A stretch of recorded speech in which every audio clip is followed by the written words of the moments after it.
Hello student, कैसे हैं आप सब लोग। मेरा नाम ललित गोस्वामी। स्वागत है आप सभी लोगों का मेरे इस YouTube channel Lalit Goswami tutorials पर। तो गाइज, आज हम लोग स्टार्ट करने जा रहे हैं क्लास 10th का क्वाड्रेटिक इक्वेशन का एनसीईआरटी के सभी क्वेश्चंस। एनसीईआरटी फोल्डर्स में मैं सभी के सभी चारों एक्सरसाइज के से रिलेट करते हुए सभी के सभी क्वेश्चंस आपको आज डिस्क्राइब करने वाला हूं। फुल वीडियो को जरूर देखना आप लोग। एनसीईआरटी का कोई भी क्वेश्चंस आपके लिए पेंडिंग नहीं बचेगा। इससे रिलेट करते हुए टाइप और नेचर ऑफ रूट से रिलेटेड मैं ऑलरेडी 2 वीडियोस डाल चुका हूं, तो उनको देखने के बाद ही एनसीईआरटी के इस फोल्डर पर आप जाइएगा। ठीक है, एक एक करके सभी क्वेश्चन की आपको प्रैक्टिस करनी है और वीडियो को पॉज कर करके आप लोगों ने आगे बढ़ना है। सभी के सभी क्वेश्चंस एक एक करके आपकी स्क्रीन पर सामने आते रहेंगे और उनका सॉल्यूशन बोर्ड पर आपको नजर आता रहेगा। ठीक है गाइस, तो let's start chapter number 4 class 10th और 4.1। तो गाइस, पहला क्वेश्चन, पहली एक्सरसाइज 4.1 का पहला क्वेश्चन मैं ऑलरेडी टाइप के अंदर ऑलरेडी आपको करा चुका हूं। ये आपको बोलता है कि चेक करना है आपको कि ये क्वाड्रेटिक इक्वेशन है या नहीं है। आपको फर्स्ट ऑफ ऑल ये बताना है कि ये क्वेश्चन एनसीईआरटी का ये वाली एक्सरसाइज का कि ये आपके पास क्या नहीं है, क्वाड्रेटिक इक्वेशन है या नहीं है। तो क्वाड्रेटिक इक्वेशन को आइडेंटिफाई करने का जो तरीका हमने आपको बताया था, उसमें हाईएस्ट पावर क्या होनी चाहिए, 2 होनी चाहिए। तो लेट्स स्टार्ट। मैं एनसीईआरटी का क्वेश्चन नंबर फर्स्ट का इसका मैं एक सपोज मैं ले लेता हूं last part, that is a 8 part. ये आपके स्क्रीन के सामने आ जाएगा। क्वेश्चन होगा X cube minus 4x² minus x plus 1 equal to x-2 का होल स्क्वायर। ठीक है गाइस, ये आपके सामने क्वेश्चन है। इस क्वेश्चन में आपको ये चेक करके बताना है कि ये क्या नहीं है, क्वाड्रेटिक इक्वेशन है या नहीं है। तो लेट्स स्टार्ट। इस साइड हम लोग ज़्यादा कुछ सॉल्व नहीं कर सकते, तो हमने लिखा x cube minus 4x² minus x plus 1 equal to, इधर a माइनस बी का होल स्क्वायर सॉल्व कर सकते हैं, that is x cube minus 2 का cube a cube minus b cube that is 2 का क्यूब दैट इज 8। डायरेक्ट लिख रहा हूँ 3a² that is 3 to just 6 6x²। आप सॉल्व करके देख लीजिएगा। एंड प्लस 3ab², तो 2 का स्क्वायर 4, 4 इंटू 3 12, तो 12x। अब लाइक टर्म एक साइड कीजिए, सभी नंबर्स को एक साइड लीजिए, तो आप देख रहे हैं कि एक्स क्यूब से एक्स क्यूब कैंसिल आउट हुआ, तो माइनस का 4x², ये प्लस का 6x² इधर आया, माइनस का x, ये 12x इधर आया, माइनस का 12x और प्लस का 1, और ये -8 इधर आया, तो ये प्लस का 8। इधर की सारी वैल्यूज 0 हो गई। अब हमने इसको सिंपलेस्ट फॉर्म में लिख दिया। 4x² में से 6 का स्क्वायर माइनस किया तो कितना आया, 2x² प्लस का माइनस का ये आपके पास आ गया 13x और ये आपके पास 9। तो वी हैव इक्वल टू 0। तो ये एक स्टैंडर्ड फॉर्म है क्वाड्रेटिक इक्वेशन की, तो लिखेंगे yes it is quadratic equation.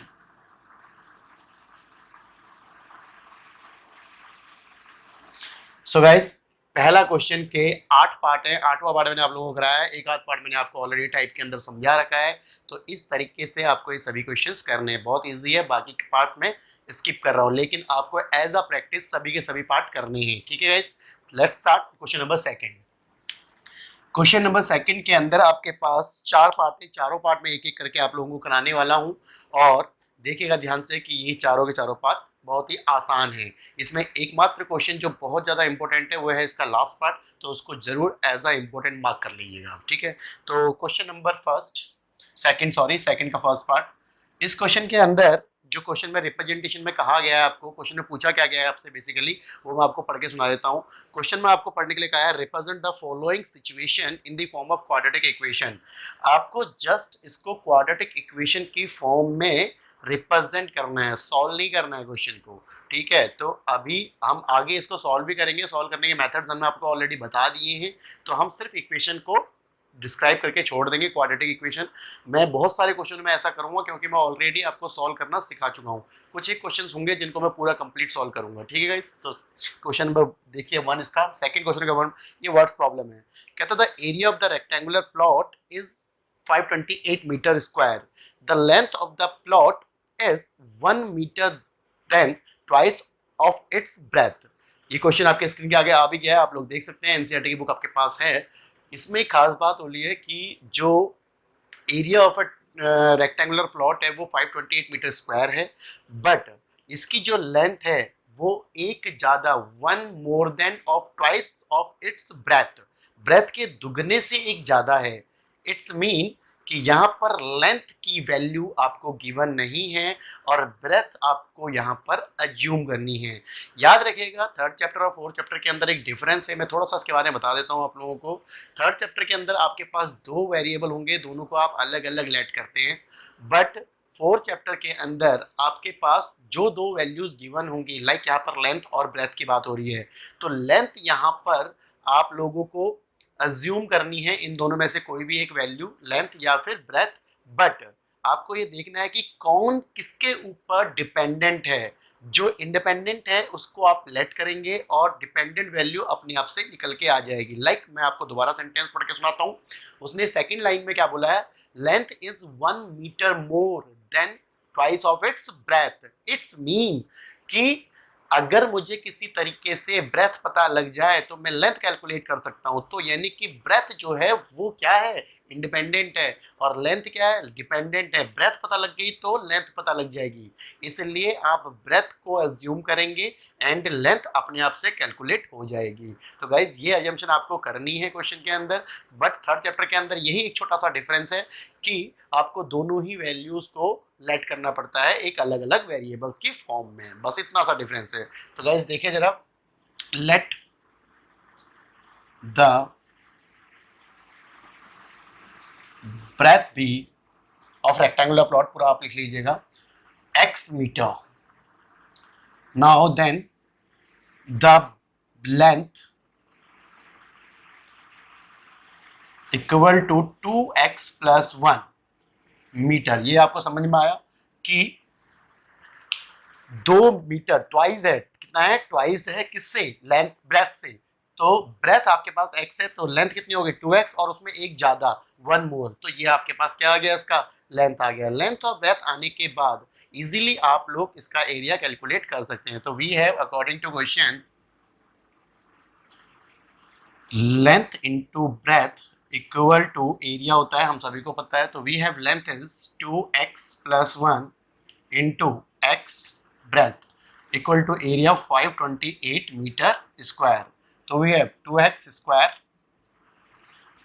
Plus x equal to 528, इसको इधर लेके आ गए, 2x square plus x minus 528 is equal to 0।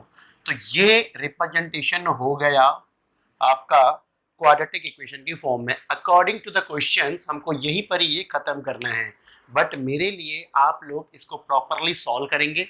ध्यान दीजिएगा क्या बोलने वाला हूँ, आप प्रॉपरली इसको सॉल्व करेंगे, सॉल्व करके x की वैल्यू जिसको हमने रूट्स का नाम दिया था वो रूट निकालेंगे। ध्यान दीजिएगा x की दो वैल्यू आएंगी। अब वो दो वैल्यू आने वाली हैं, मे बी पॉसिबल उन दो वैल्यूज में से एक वैल्यू नेगेटिव आएगी, एक वैल्यू पॉजिटिव आएगी। बहुत इंपॉर्टेंट बात बता रहा हूँ, पहले क्वेश्चन में बता रहा हूँ, उसके बाद किसी क्वेश्चन में ये बात नहीं बताऊंगा, और ये बहुत सारे क्वेश्चन में आपको देखने को मिलेगा।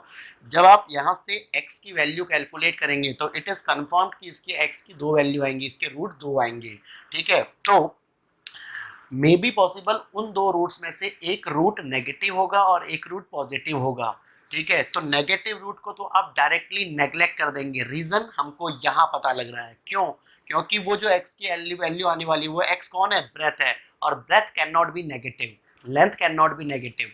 ये लेंथ हो गया एंड बहुत सारे डिस्टेंसेस हो गए, स्पीड हो गई, ये बहुत सारी चीजें होती है जो नेगेटिव नहीं होती हैं, ठीक है। तो अगर मान लेते हैं x की एक वैल्यू नेगेटिव आ रही है तो उसको वैसे ही आपको नेगलेक्ट करना है, वो वैल्यू पॉसिबल ही नहीं है, ठीक है। और दूसरी वैल्यू जो निकल के आएगी वो आपकी डायरेक्टली ब्रेथ होगी, x की वैल्यू क्या होगी, ब्रेथ होगी, और उस x की वैल्यू को आप यहाँ पुट अप कर देंगे तो आपके पास क्या निकल के आ जाएगा, लेंथ निकल के आ जाएगा। तो सिर्फ x पे ले जाके क्वेश्चन को नहीं छोड़ना है, it is not a complete, ये कंप्लीट नहीं है, बट आपको x की वैल्यू निकालने के बाद ओरिजिनल वैल्यूज में उस x की वैल्यूज को पुट अप करना पड़ता है, इस बात का आपको विशेष ध्यान रखना है। समझ में आ गई बात, ये मोस्ट ऑफ द क्वेश्चंस के अंदर आपको करना पड़ता है। इस क्वेश्चन के अंदर सिर्फ और सिर्फ आपको रिप्रेजेंट करने के लिए कहा है तो हमने वहीं पर ही छोड़ दिया, बट आपको आगे भी सॉल्व करना है, ध्यान दीजिएगा, ठीक है। तो मैं अब सेकंड क्वेश्चन की तरफ बढ़ने जा रहा हूँ। ध्यान से देखिएगा second number question. Second number question आपके स्क्रीन पर आने वाला है, ध्यान से देखिए। क्वेश्चन इज कहता है द प्रोडक्ट ऑफ, क्वेश्चन बोलता है the product of the to consecutive positive integer. Consecutive को अंडर मार्क कर रहे हैं ना, कंसेक्यूटिव मतलब होता है रेगुलर नंबर्स, लगातार नंबर्स, ठीक है। दो कंसेक्यूटिव नंबर्स का जो प्रोडक्ट है वो 306 है। Find the number, find the number. तो आपके पास दो कंसेक्यूटिव नंबर कुछ भी हो सकते हैं। तो हमने अगर एक नंबर को, पहले नंबर को x मान लिया, तो दूसरा नंबर उसका अगला होगा, अगला नंबर x+1 होगा। तो इन दोनों का प्रोडक्ट क्या होने वाला है? 306 होने वाला है। तो it is very easy question. तो let the first number be x and second number x+1. According to the question, first number and second number का प्रोडक्ट 306, ऐसा हमें क्वेश्चन के अंदर कहा गया है। तो we have x into x, x square plus 1 and minus इसको उधर लिया है 306, 1x सॉरी, इक्वल टू 0। तो गाइज यहाँ पर आप इस तरीके से इसको सॉल्व करेंगे, ठीक है। इसके आगे आप लोगों को आता है करना, आप इसके स्प्लिटिंग करेंगे या क्वाड्रेटिक फॉर्मूला लगाएंगे, ये आपकी चॉइस है। तो वहाँ से आपको x की वैल्यू निकालनी। याद रखिएगा अगेन दोबारा से, यहाँ पर भी x की जो भी वैल्यू आएगी उसमें से हो सकता है एक पॉजिटिव और एक नेगेटिव आए। यहाँ पर कभी कभी ऐसा सिचुएशन आएगा जहाँ पर कोई वैल्यू पॉजिटिव, दोनों की दोनों पॉजिटिव है। ऐसा सिचुएशन जब भी आएगा मैं आपको बताऊंगा, ठीक है। और आपको x की वैल्यू यहाँ पुट करनी है और उसका अगला नंबर निकालने के लिए आपको उसमें 1 प्लस करना है। सपोज अगर मैं बोलता हूँ एक नंबर 18 आया, तो उसका अगला नंबर क्या होगा? 18 एंड 19। तो दो आंसर आपके पास कौन से हैं? 18 और 19, जिनको ऐड कर, जिनको प्रोडक्ट करके 306 आता है, ठीक है। ये मैं जस्ट एग्जाम्पल दे रहा हूँ, आंसर ये नहीं होगा, ठीक है। तो नेक्स्ट क्वेश्चन, थर्ड क्वेश्चन इसका, ये आपकी स्क्रीन पर आ रहा है।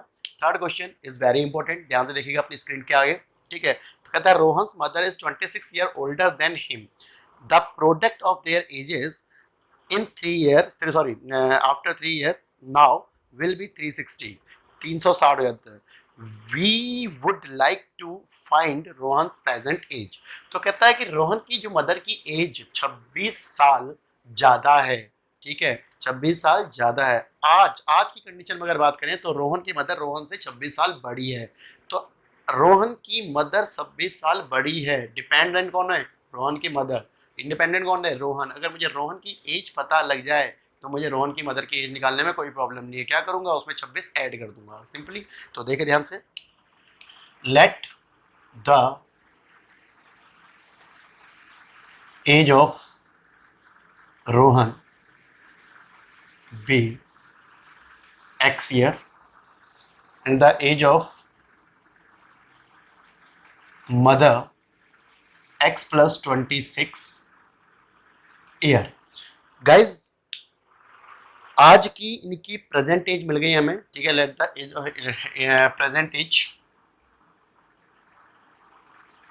प्रेजेंट एज ऑफ रोहन है, प्रेजेंट एज ऑफ मदर, ये हमको आज का मिल गया। लेकिन उसने जो कंडीशन बोली है वो आज से 3 साल बाद की बोली है। 3 साल बाद क्या हो रहा है? 3 साल बाद उन दोनों की एज का जो प्रोडक्ट कर रहे हैं वो आपका कितना है? 360 है, 360 है। तो guys according to question, after 3 year क्या होने वाला है? आफ्टर 3 साल के बाद इन दोनों की एज, इसमें क्या होने वाला है? दोनों की एज में 3 साल ऐड होने वाला है। सपोज फॉर एग्जांपल अगर मेरी एज अगर 30 साल है आज की डेट में, तो मैं 3 साल बाद कहाँ पहुंचूंगा? 33 पर। That's it. तो we have age of Rohan after 3 year, that is x+3, age of mother, that is x+29, x+26+3। तो ये इनकी आफ्टर 3 ईयर एज की बात की एज है। तो अकॉर्डिंग टू द क्वेश्चन इन दोनों का product x+3 and x+29 equal to 360, ये उस क्वेश्चन में कहा गया है आपको। तो वी हैव मल्टीप्लाई कर देंगे x into x, that is x square plus 29x plus 3x plus 87 equal to 360। तो we have x square plus 32x plus 87 minus 360 equal to this x square plus 32x minus 273 equal to 0 और that is the quadratic equation. तो इस form में आप लोगों को ये question complete करना है। आगे इसके आगे आप खुद कर दीजिएगा और इसके दो आंसर निकालिएगा। ठीक है guys. Next question, very very important question, ये बहुत बार आपको इस चैप्टर के अंदर मिलेगा। आई होप सो कम से कम 3 या 4 बार इसी लैंग्वेज का क्वेश्चन आपको रिपीट करेगा। ठीक है गाइस। तो लेट्स क्वेश्चन देखते हैं क्या कह रहा है नेक्स्ट क्वेश्चन में। क्वेश्चन नंबर 4, क्वेश्चन नंबर 4 आपके स्क्रीन के सामने दिख रहा होगा आपको। ये एक ट्रेन से रिलेटेड क्वेश्चन है जिसके काफी सारे क्वेश्चन आप लोगों को मिलेंगे आपके पास। ठीक है, ध्यान से देखिएगा। कहता है train travels a distance of 480 kilometre at a uniform speed if the speed had been 8 kilometre per hour less. अगर उसकी स्पीड को 8 किलोमीटर पर आवर कम कर दिया जाता है then it would have taken 3 hour more than cover the same distance. Find the speed of train. Means कि पहली condition के अकॉर्डिंग आपसे ये पूछा है कि 480 किलोमीटर का डिस्टेंस कवर करने में उसको कितना टाइम लगता है। एक तो ये आपको पता करना है, उसके लिए हम बहुत इजीली उसको लेट कर लेंगे। बट वो कह रहा है कि अगर उसकी स्पीड को, यहाँ से कंडीशन चेंज हो रही है, अगर उसकी स्पीड को 8 किलोमीटर पर आवर की स्पीड से कम कर दिया जाए, जो भी उसकी ओरिजिनल स्पीड रही होगी, तो ऐसा करने पर उसको 3 घंटे ज़्यादा लगते हैं उस डेस्टिनेशन पर पहुंचने पर। सिंपल सा लैंग्वेज है। आप में से बहुत सारे लोगों को व्हीकल चलाने आते होंगे, तो जब इसको उस प्रैक्टिकल एग्जाम्पल से समझने की कोशिश करना तो आपको बहुत अच्छा समझ में आएगा। जब आप अपनी गाड़ी की स्पीड बढ़ाते हैं तो डेस्टिनेशन पर, एक पर्टिकुलर डेस्टिनेशन पर पहुंचने में टाइम कम लगता है। स्पीड बढ़ी, टाइम कम लगा। समझ में आ गई बात? ये जब स्पीड कम करी तो टाइम ज्यादा लगा। तो इस केस में क्या हो रहा है कि स्पीड कम करी है, ओरिजिनल स्पीड से स्पीड कम कर रही है, तो ऑटोमेटिकली टाइम ज्यादा लग रहा है। और टाइम कितना ज्यादा लग रहा है? 3 घंटे फालतू लग रहे हैं। बस इतना सा समझने का पॉइंट है इसके अंदर, नथिंग एल्स। तो लेट्स सी कैसे देखते हैं इसको हम लोग। Let the speed of train, let the original speed of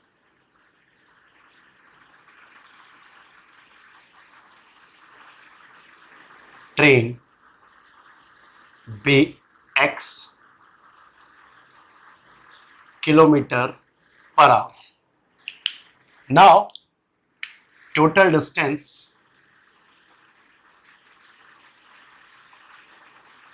equal to 480 kilometre. Guys पहले इन दो कंडीशन में बात कर लेते हैं। हमने स्पीड ले ली x किलोमीटर पर आवर उस ट्रेन की, जो कि ओरिजिनल स्पीड थी, और टाइम जो डिस्टेंस था वो 480 किलोमीटर ही है। तो इसको कंप्लीट करने में अगर वो ओरिजिनल स्पीड x लेता है तो उसको कितना टाइम लगेगा? तो टाइम टेकन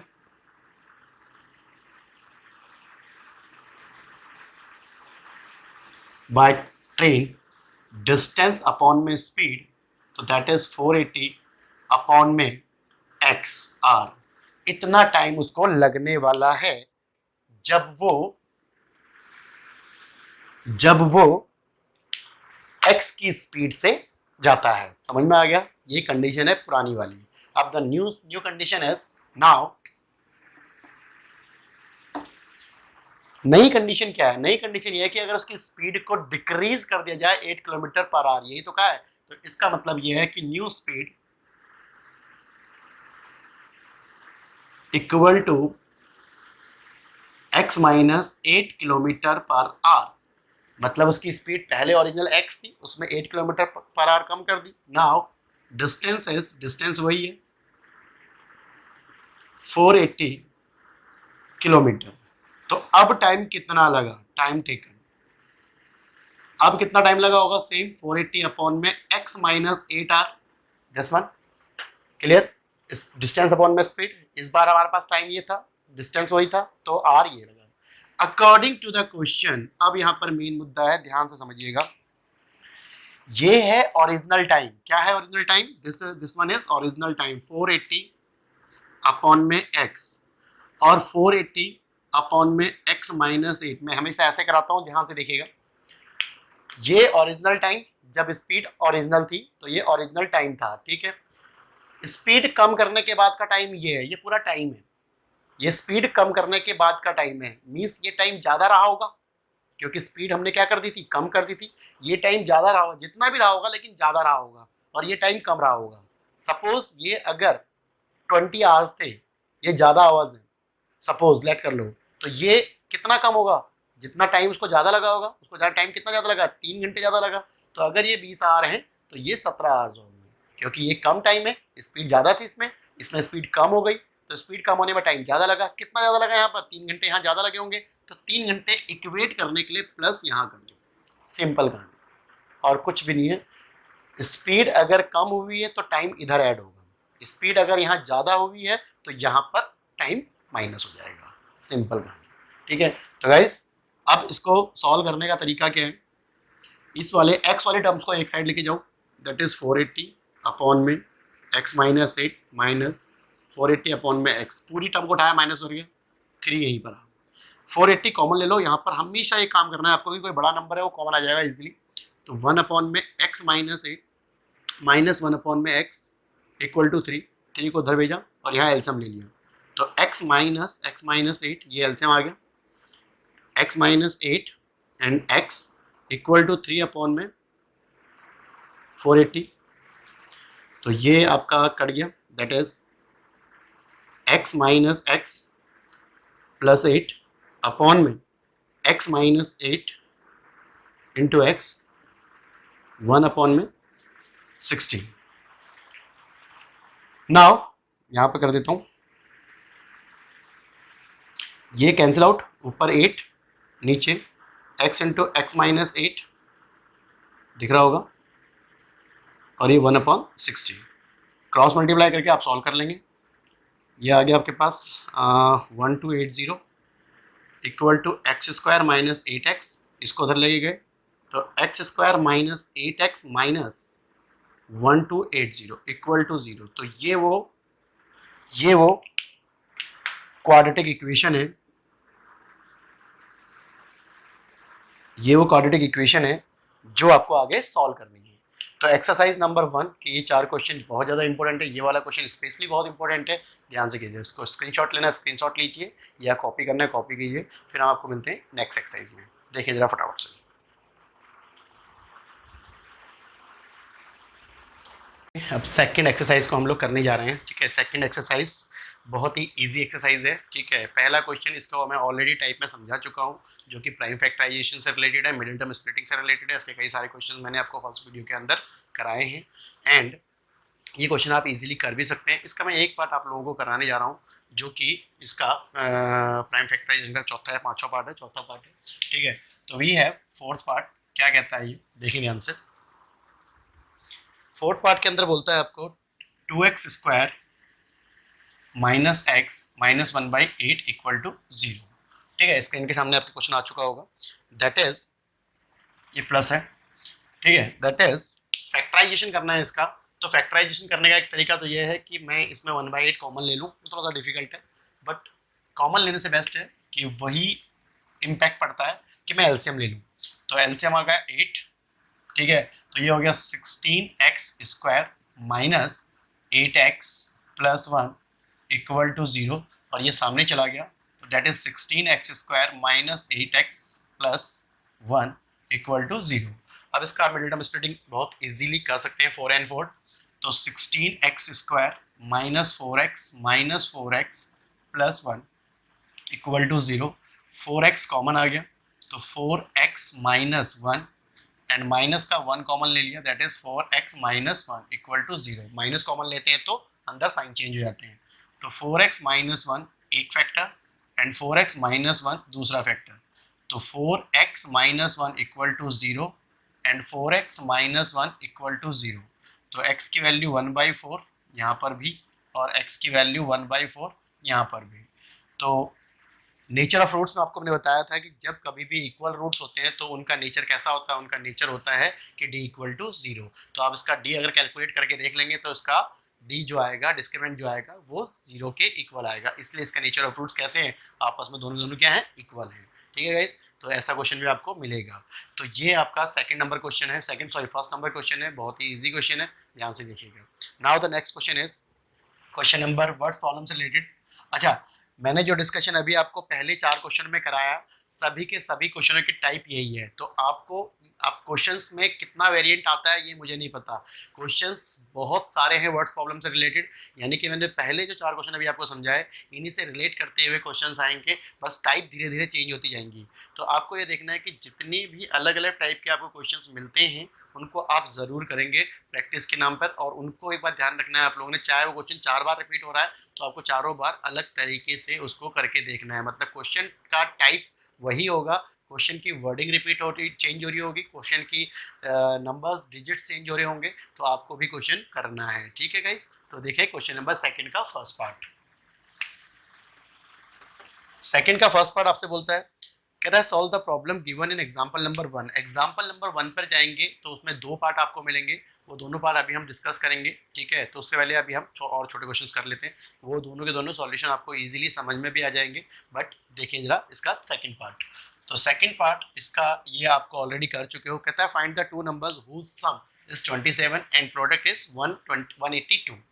दो नंबर्स आपको चाहिए जिनका सम 27 है और इनका प्रोडक्ट 182 है। तो दो नंबर में से अगर आपको एक नंबर पता लग जाए तो दूसरा नंबर आप इजीली पता कर लेंगे। दो नंबरों का सम अगर 20 है, मैं लेट्स से कुछ एग्जांपल ले रहा हूँ, उसमें से एक नंबर अगर 15 है तो दूसरा क्या होगा आपके दिमाग में आएगा फट से 5। Yes, it's correct. कैसे निकाला हम लोगों ने, ये सोचने वाली बात है। अगर मैंने एक नंबर 15 बोला तो आपने फट से क्या किया, आपने जल्दी से उसको 20 में से माइनस करके दूसरा नंबर कैलकुलेट किया। अभी भी हमको वही करना है। अगर मैंने एक नंबर को एक्स लेट कर लिया तो दूसरा नंबर कैलकुलेट करने के लिए जो सम दे रखा है उसमें से माइनस करना है, वो दूसरा नंबर है। तो यानी कि let the first number be x. तो सेकेंड नंबर क्या सम दे रखा है 27। तो सेकेंड नंबर 27 माइनस एक्स, ये बहुत इंपॉर्टेंट बात है, ध्यान समझिएगा।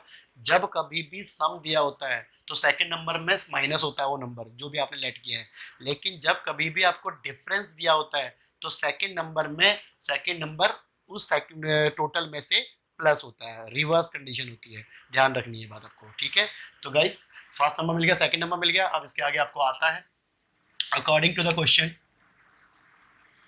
इन दोनों का product x 27 minus x equal to 182 है। आप इजीली कर सकते हैं, 27x minus x square equal to 182।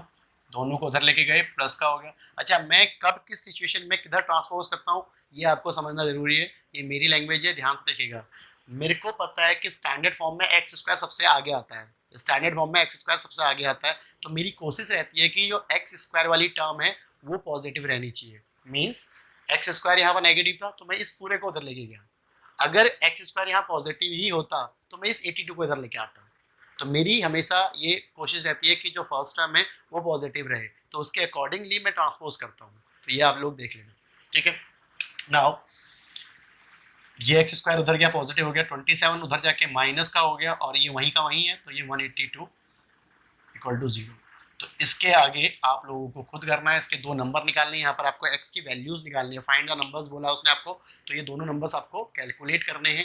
Calculate करके अगर आपका एक नंबर फॉर एग्जांपल की 13 आ गया, एक एग्जांपल क्या आ गया आपका 13, तो 27 माइनस एक्स इक्वल टू आपका क्या आएगा 14। तो वो आपको यहाँ पे कैलकुलेट करना है। यहाँ भी अगेन वही चीज़ होगी कि आपसे यहाँ पर दो नंबर आएंगे, एक नेगेटिव आएगा एक पॉजिटिव आएगा, तो नंबर जो आपका नेगेटिव इंटीजर है उसको आपने नेग्लेक्ट करना है। ठीक है, लेट्स नेक्स्ट क्वेश्चन, इसका थर्ड पार्ट, ये हमने अभी भी कराया थोड़ी देर पहले। कहता है the two consecutive positive integers, आपको दो पॉजिटिव इंटीजर्स गिवन होंगे, उनके स्क्वायर्स का सम 365 है। उनके स्क्वायर्स का सम मींस क्या कहा गया है, कहता है the sum of the whose square is 365।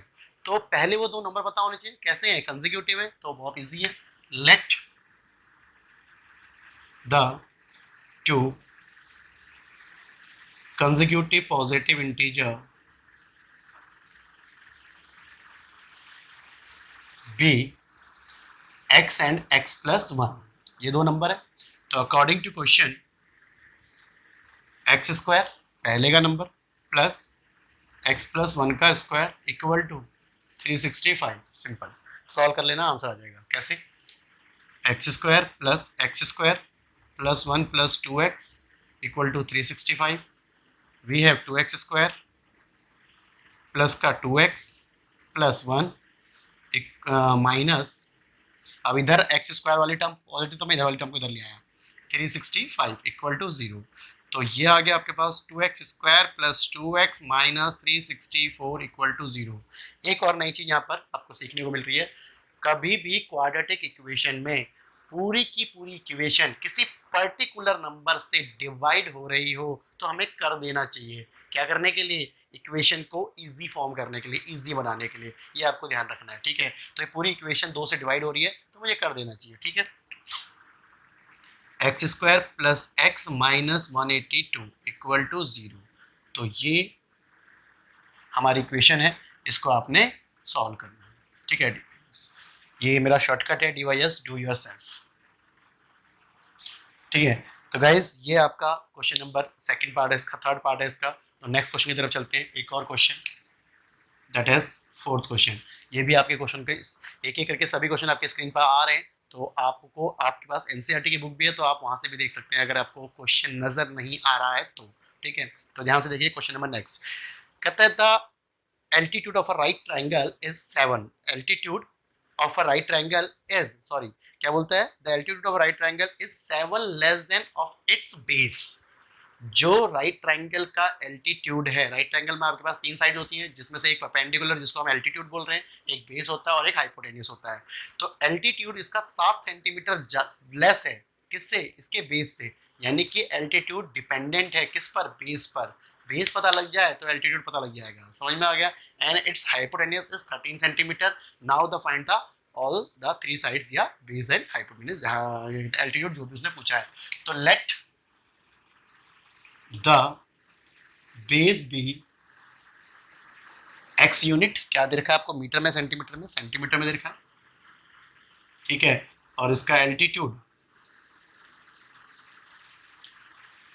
Altitude कितना हो जाएगा? x minus 7 centimetre. समझ में आ गया? ये इसका एल्टीट्यूड है. Now hypotenuse equal to 13 centimetre. ये तीनों कंडीशन कहाँ अप्लाई करनी है आप सभी को पता है. आप लोगों ने पाइथागोरस थ्योरम 8वीं क्लास 7वीं क्लास से पढ़ते हुए आ रहे हैं. तो अकॉर्डिंग टू द क्वेश्चन यहाँ हमें कोई कंडीशन नहीं दे रखी, बट यहाँ हमें पता है कि हम एक कंडीशन के हेल्प से ये चीज़ें सॉल्व कर सकते हैं. तो यहाँ पर हमें कोई कंडीशन गिवन नहीं है, बट पाइथागोरस थ्योरम हम इसके अंदर अप्लाई कर सकते हैं बिकॉज ऑफ कि ये ट्रायंगल कैसा ट्रायंगल है? राइट ट्रायंगल है, ठीक है. तो according to the question base का स्क्वायर प्लस परपेंडिकुलर का स्क्वायर यानी कि एल्टीट्यूड का स्क्वायर इक्वल टू हाइपोटेन्यूस का स्क्वायर, ये होता है. तो we have x plus x का स्क्वायर प्लस x माइनस 7 का होल स्क्वायर इक्वल टू 13 का होल स्क्वायर. सॉल्व कर दो, बहुत इजी है. X square plus 49 plus minus 14x equal to 33 का स्क्वायर, दैट इज 169. तो we have 2x square minus का 14x प्लस 49, इसको इधर ले आए 169 इक्वल टू 0. तो 2x square minus 14x minus करा तो 120 साइन माइनस का, फिर अगेन 2 से डिवाइड हो रहा है तो 2 से डिवाइड कर दिया. X square minus 7x minus कितना 60 इक्वल टू 0. तो this one is a quadratic equation. इसको आप सॉल्व करके x की वैल्यू निकालेंगे. x क्या है? बेस है. अगर आपसे पूछा क्या है इसने आपको अदर 2 साइड्स पूछी है तो बेस और एल्टीट्यूड आप कैलकुलेट कर सकते हैं. समझ में आई बात? x की जो भी वैल्यू आएंगे उससे. Last question as it is copy है एग्जाम्पल नंबर 1 का. एग्जाम्पल नंबर 1 में आपके पास 2 क्वेश्चन हैं, तो दोनों के दोनों क्वेश्चन बहुत इजी हैं, वो आप खुद से ट्राई कीजिएगा. और अगर ना हो तो कमेंट बॉक्स में मुझे लिखिएगा, मैं उसको सॉल्व करा दूंगा, ठीक है. ये बिल्कुल एज इट इज वर्डिंग है इसकी कॉपी, क्वेश्चन नंबर 6. तो गाइज ये आप जल्दी से कॉपी कीजिए, फिर हम नेक्स्ट एक्सरसाइज की तरफ चल रहे हैं, ठीक है. तो गाइज अब स्टार्ट करते हैं आपका एक्सरसाइज नंबर 4.3, जो कि बहुत थोड़ी सी लंबी है, ज़्यादा नहीं, थोड़ी सी लंबी है. इससे रिलेट करते हुए कुछ सारे क्वेश्चन हमने ऑलरेडी कर लिए होंगे, कुछ क्वेश्चन हमको और करने होंगे, ठीक है. तो सबसे इंपॉर्टेंट एक्सरसाइज है, इसके अंदर 2-3 क्वेश्चन बहुत ज़्यादा अच्छे हैं. तो लेट्स स्टार्ट. नंबर 1 क्वेश्चन आप लोग ऑलरेडी कर चुके हैं, नंबर 2 क्वेश्चन आप लोग ऑलरेडी कर चुके हैं. मैं इनके बारे में थोड़ा सा बता देता हूँ आपको. नंबर 1 क्वेश्चन के अंदर आपको कहा गया है कि कंप्लीटिंग स्क्वायर मेथड से आप लोगों को इसके रूट्स निकालने हैं। बट मैंने आपको पहले वीडियो में बताया था कि कंप्लीटिंग स्क्वायर मेथड हमारे सिलेबस से चला गया है, तो इसका मतलब ये है कि हमें अब वो नहीं करना है, बट उन क्वेश्चनों का यूज़ करके आपको क्वाड्रेटिक फॉर्मूला अप्लाई करना है। क्वाड्रेटिक फॉर्मूला जो आपके पास था x equal to minus b plus minus b square minus 4ac upon में 2a रूट के अंदर, ठीक है। उसकी हेल्प से आप लोगों को क्या करना है, उसके रूट्स निकालने हैं। क्वेश्चन नंबर फर्स्ट के ही उठाने हैं, लेकिन वो क्वेश्चन नंबर सेकंड है। थर्ड क्वेश्चन में आपको थोड़े से एक इक्वेशन दे रखी है दो, उन दो इक्वेशंस को सॉल्व करके क्वाड्रेटिक फॉर्म में लाना है एंड देन उसकी x की वैल्यू निकालनी है। मैं उनमें से एक क्वेश्चन करा रहा हूँ। नेक्स्ट क्वेश्चन देखिएगा इधर, क्वेश्चन नंबर थर्ड के पहला पार्ट क्या कहता है आपके पास से, स्क्रीन पर आपके सामने आ जाएगा। x माइनस 1 अपॉन में x इक्वल टू 0 और कहा है कि x इक्वल टू 3 सॉरी और x is not equal to 0। जो भी डिनोमिनेटर बताओ कभी भी 0 नहीं हो सकता। तो बहुत सिंपल है, एलसीएम ले लो। X square minus x minus 1 upon में x equal to 3, X square minus 1 x सामने चला गया दैट इज 3x, इसको इधर ले आए। X square minus 3x minus 1 equal to 0। अगर ये quadratic form sorry middle term splitting से हो रहा है तो वेल एंड गुड, नहीं तो आपको दिमाग लगाने की जरूरत नहीं है, आपको क्वाड्रेटिक फॉर्मूला यूज करना है, उससे क्वेश्चन इजीली सॉल्व हो जाएगा, ठीक है। आगे आप सॉल्व करेंगे इसको। सेकंड पार्ट देखेंगे इसका। सेकंड पार्ट में आपको बोलता है 1 अपॉन में x प्लस 4 प्लस 1 अपॉन में x माइनस 7 इक्वल टू क्या बोलता है 11 अपॉन में 30, जिसमें x नॉट 5 के और x नॉट 7 के ये दोनों एप्लीकेबल नहीं है, क्योंकि ये वैल्यूज यहाँ पुट अप करने पर इनको 0 बना रही है, तो ये एप्लीकेबल नहीं होनी चाहिए, यानी कि x की ये दो वैल्यू नहीं आएंगी, बाकी सारी वैल्यूज आ सकती हैं, कोई वैल्यू आ सकती है। तो सो सिंपल यार, आप एलसीएम लो, एलसीएम लेके इसको सॉल्व करो। एलसीएम लेने में कोई ज़्यादा प्रॉब्लम नहीं है, जब समझ में ना आए तो एज इट इज़ वही कॉपी कर दो जो उनके डिनोमिनेटर में है। तो होगा क्या, ऊपर 1 है तो ये इधर चला जाएगा, ये इधर चला जाएगा, तो we have x minus 7 plus x plus 4, ठीक है। प्लस ये ना, सॉरी यहाँ माइनस है, जो माइनस होता है तो क्या होता है, थोड़ा सा साइन का ध्यान रखना होता है, और पीछे वाले में आपको ब्रैकेट यूज करना है। यहाँ पे बहुत बच्चे गलती करते हैं, वो ध्यान रखना आपको थोड़ा सा, ठीक है। इक्वल टू 11 अपॉन में 30, आपको ब्रैकेट खोलना है, तो x minus 7 minus x minus 4 upon में x प्लस 4 ये मल्टीप्लाई कर देना, x minus 7 equal to 11 upon में 30, ये कैंसिल आउट हो गया, माइनस 11 अपॉन में मल्टीप्लाई कर दूँ एक्स स्क्वायर, ये आ गया आपके पास माइनस का 7x प्लस का 4x और माइनस का 3x बचा डायरेक्ट, मैं डायरेक्ट लिख रहा हूँ, माइनस का 28 इक्वल टू 11 अपॉन में 30, क्रॉस मल्टीप्लाई करके ये कैंसिल आउट हुआ, तो यहाँ पर आया आपके पास माइनस वन था 30 हो गया, और यहाँ 1 बचा, तो ये हो गया आपके पास X square minus 3x minus 28। तो ये वाला पार्ट इधर जाएगा क्योंकि एक्स स्क्वायर यहाँ पॉजिटिव है, तो मैं इसको शिफ्ट कर रहा हूँ उधर, तो that is x square minus 3x, तो ये उधर जाके पॉजिटिव हो जाएगा, तो यहाँ आ गया प्लस का 2 इक्वल टू 0। अब इसको आप इजीली सॉल्व कर लेंगे, तो कोई डाउट नहीं है इसके अंदर, बहुत ही सिंपल क्वेश्चन है, ठीक है। तो अब अगेन यहाँ पर आपके पास दोबारा से वर्ड्स प्रॉब्लम है। चौथा क्वेश्चन और एक अच्छा सा क्वेश्चन है, बहुत इजी क्वेश्चन है, बट इसी के टाइप का है, मैं ऐसा बना के छोड़ दूंगा, उसके बाद आप सॉल्व करिएगा। क्वेश्चन नंबर 4 आपके स्क्रीन के सामने, में एक एक क्वेश्चन आपको डिस्क्राइब करा रहा हूँ। इसका मतलब ये है कि आप लोगों को सिर्फ कॉपी नहीं करना है, आप लोगों को क्वेश्चन को देख के खुद भी अपना दिमाग लगाना है, क्योंकि क्वेश्चन की वेरिएशंस बहुत ज़्यादा हैं इस चैप्टर के अंदर, तो आपको नया क्वेश्चन भी मिल सकता है, इसलिए रटिएगा नहीं, आपको लॉजिकली समझना है, उसके कॉन्सेप्ट को समझना है एंड देन प्रैक्टिस करनी है। तो कैलकुलेशन, कॉन्सेप्ट और प्रैक्टिस, ये तीनों चीज़ों का एक कॉम्बिनेशन होता है, आप लोगों को इसको बहुत ध्यान से बहुत डिटेल में समझना है। ये नहीं कि वीडियो मिल गई तो कॉपी कर लिया फटाफट से, ऐसा नहीं करना है आप लोगों को, ठीक है गाइस। तो देखिए क्वेश्चन नंबर 4। क्वेश्चन नंबर 4 आप लोगों को बोलता था sum of the reciprocal of the Rahman's age in year 30 year ago and 5 year after, या विल बी कितना 1/3। कह रहा है कि रहमान्स की दो टाइप की एज, कौन सी दो टाइप की एज, 3 साल पहले की एज और 5 साल बाद की एज का रेसिप्रोकल कितना है, 1/3 है। इट इज़ वेरी इंपॉर्टेंट कि उसने वर्डिंग में क्या बोला है कि रहमान की जो प्रेजेंट एज से 3 साल पहले की एज का रेसिप्रोकल और 5 साल बाद की एज का रेसिप्रोकल का सम कितना बता रहा है आपको, वो 1/3 बता रहा है। तो मुझे आज की परसेंटेज पता होनी चाहिए उसकी, तो let the present age of Rahman be x year, तो 3 ईयर एगो कितनी हो जाएगी x माइनस 3, सिंपल है। और आफ्टर 5 ईयर कितनी हो जाएगी x plus 5, it is very simple. Now we can say according to question, अब उसने क्या कहा है कि उसने ये बोला है इसका रेसिप्रोकल और इसका रेसिप्रोकल का सम इक्वल टू 1/3 के अकॉर्डिंग। वेरी सिंपल, कैसे? Plus equal to 1/3।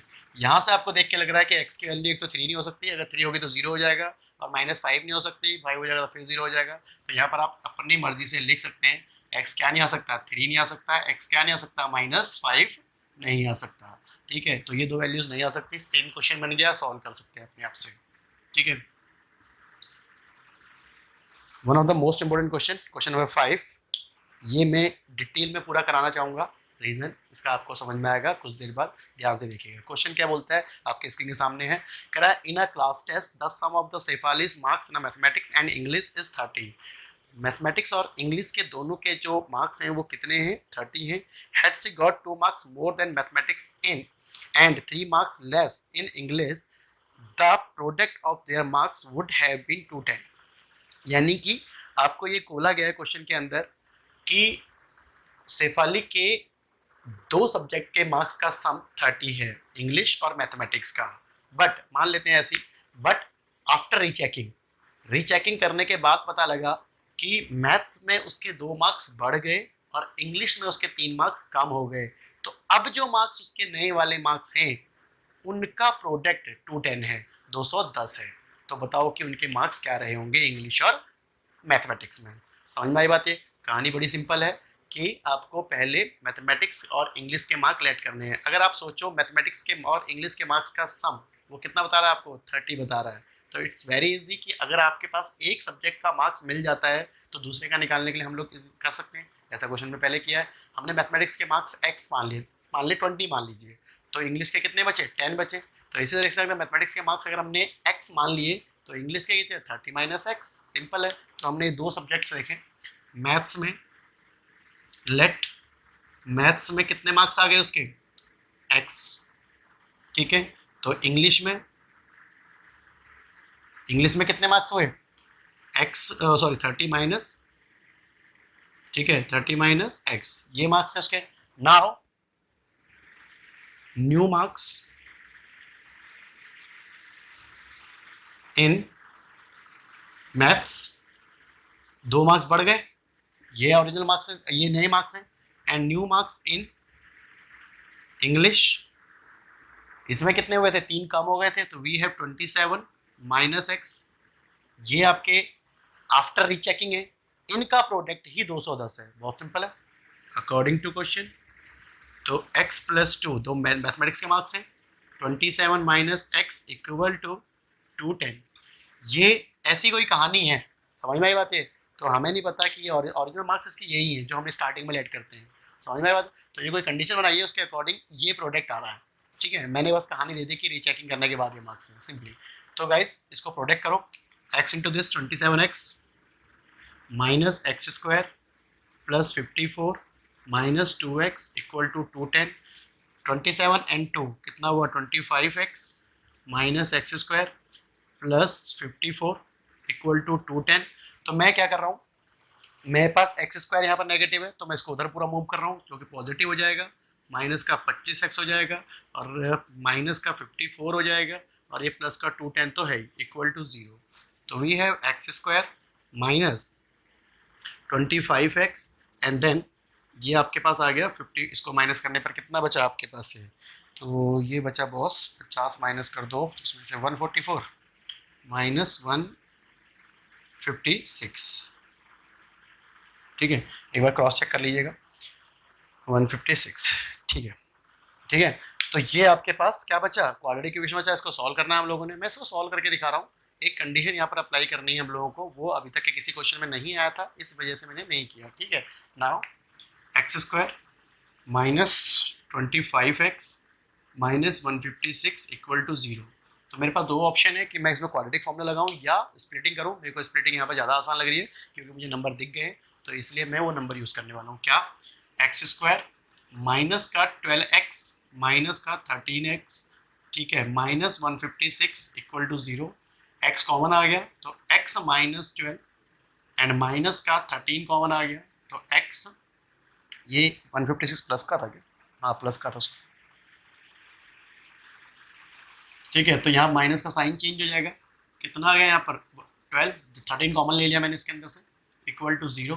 तो x माइनस 12 एक फैक्टर एंड x माइनस 13 दूसरा फैक्टर।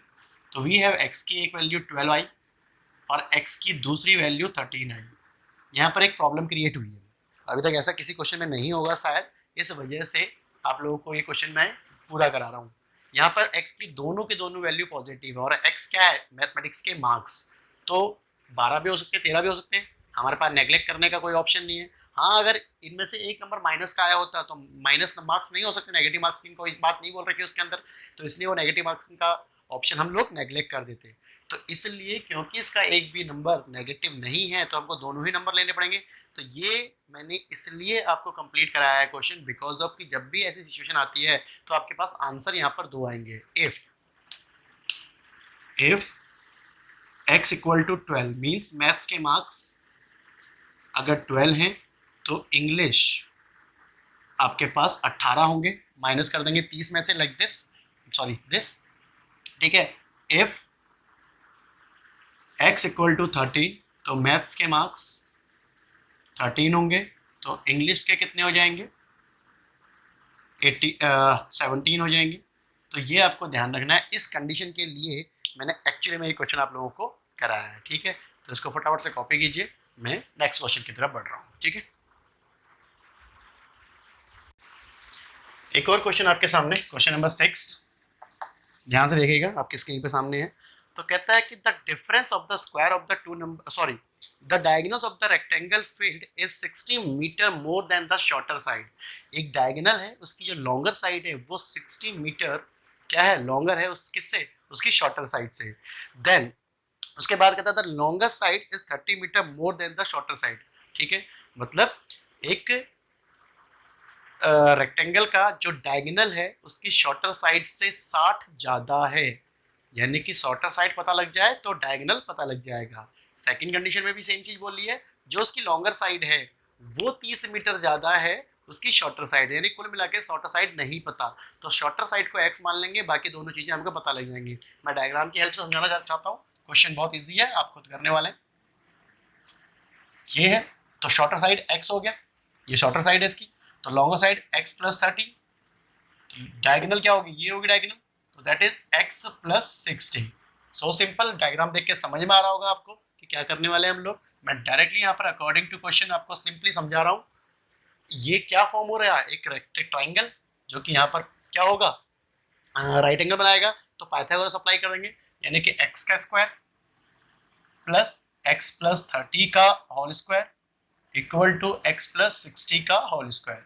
आगे आप लोग खुद समझदार हैं, काफी सारे क्वेश्चन हम लोग ने कर दिए, तो ये आगे आपको क्वेश्चन करना है, ठीक है गाइस, समझ में आई बात। ये नेक्स्ट क्वेश्चन की तरफ देखते हैं।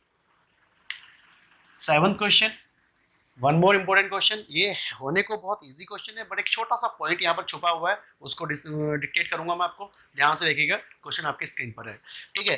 कहता है the difference of the square of the two number is 180, the square of the smaller number is 8 times of the larger number. The very important question, कहता है कि दो नंबरों का स्क्वायर का डिफरेंस, दो नंबरों का स्क्वायर का डिफरेंस कितना है, 180 है। समझ में आई बात है, दो नंबर अगर हमको पता लग जाए तो उनका स्क्वायर करेंगे और बीच में माइनस का सिग्नल लगाएंगे और 180 के इक्वल लिख देंगे। अब इसने सेकंड लाइन में एक बात बोली है, the square of the smaller number is 8 times of the larger, means कि square of the smaller number, जो स्मॉलर नंबर आपके पास होगा उसका 8 टाइम्स, उसका 8 टाइम्स किसके बराबर है, लार्जर नंबर के बराबर है। तो हमें यहाँ पर लार्जर नंबर तो मिल ही नहीं रहा, बिकॉज ऑफ कि लार्जर नंबर हमें पता ही नहीं है, लेकिन स्मॉलर नंबर के बारे में भी आपको हिंट नहीं है, स्मॉलर नंबर के स्क्वायर के बारे में हिंट है। समझ में आ रही बात है। अगर हमको एक नंबर डिपेंडेंट है तो इंडिपेंडेंट नंबर किसको लेट करना, वो यहाँ पर थोड़ा सा पंगा हो रहा है। तो हमारे पास दोनों नंबरों का स्क्वायर अगर आ जाता है तो उसका डिफरेंस निकालेंगे तो 180 के इक्वल लिखेंगे, तो ये अलग बात है। पहला सेंटेंस अलग बात है, ये बाद में देखेंगे। लेकिन सेकंड सेंटेंस में उसको एक बार और रिपीट करते हैं, क्या बोलता है वो आपको, the square of the smaller number, smaller number का स्क्वायर इज 8 टाइम्स किसके, लार्जर नंबर के। यानी कि स्मॉलर नंबर के लिए मुझे कोई हिंट नहीं मिल रहा, मुझे स्मॉलर नंबर के स्क्वायर के लिए हिंट मिल रहा है। तो लार्जर नंबर को यहाँ पर हमने लेट कर लिया, तो लार्जर नंबर को लेट करने से स्मॉलर नंबर नहीं मिलेगा, स्मॉलर नंबर का स्क्वायर मिलेगा। ये इंपॉर्टेंट बात है यहाँ पर, ठीक है। तो यहाँ से देखिएगा सेकेंड सेंटेंस से हमने दोनों वैल्यूज निकाली, let the larger number be x, unit या सेंटीमीटर जो भी है, ठीक है, नंबर है, सॉरी सेंटीमीटर तो नहीं है कुछ। तो अगर मैं यहाँ पर लिखता हूँ स्मॉलर नंबर, बच्चे बहुत गलती करते हैं ये वाले, दैट इज 8x, ये रॉन्ग है, ये रॉन्ग है। लार्जर नंबर x है, स्मॉलर नंबर नहीं दिया हुआ उसने हमको, स्मॉलर नंबर का स्क्वायर दिया हुआ है। ये क्वेश्चन होने को बहुत इजी है, बट इस पॉइंट को अगर आपने समझ लिया तो ये आपके लिए बहुत ज्यादा आसान हो जाएगा क्वेश्चन। स्मॉलर नंबर गिवन नहीं है, स्मॉलर नंबर का स्क्वायर गिवन है, तो square of smaller number, square of smaller number is 8x। Guys आपको अल्टीमेटली नंबर तो चाहिए ही नहीं थे, नंबरों का स्क्वायर ही तो चाहिए, तभी तो उनका डिफरेंस आप 180 के इक्वल लिखेंगे। पहले सेंटेंस में आगे कि उसने क्या बोला, पहले सेंटेंस के अंदर उसने बोला जो दो नंबर है उनका डिफरेंस, उनके स्क्वायर का डिफरेंस 180 है, तो उनमें से एक नंबर का स्क्वायर तो मिल ही गया, that is 8x। Larger number मिला उसका स्क्वायर कर देंगे। तो यानी कि अकॉर्डिंग टू क्वेश्चन ये लार्जर नंबर है तो उसका स्क्वायर भी बड़ा ही होगा, तो वी हैव x का स्क्वायर, क्योंकि ये तो नंबर है ना, इसका स्क्वायर किया, और ये ऑलरेडी स्क्वायर किया हुआ नंबर है क्योंकि स्क्वायर ऑफ स्मॉलर नंबर है, तो minus 8x is equal to 180। तो बच्चे यहाँ पर दो टाइप के मिस्टेक करते हैं, एक या तो इसको स्मॉलर x मान लेते हैं, स्मॉलर नंबर मान लेते हैं, और या फिर वो सेम गलती फिर वो यहाँ पर स्क्वायर लगा देते हैं।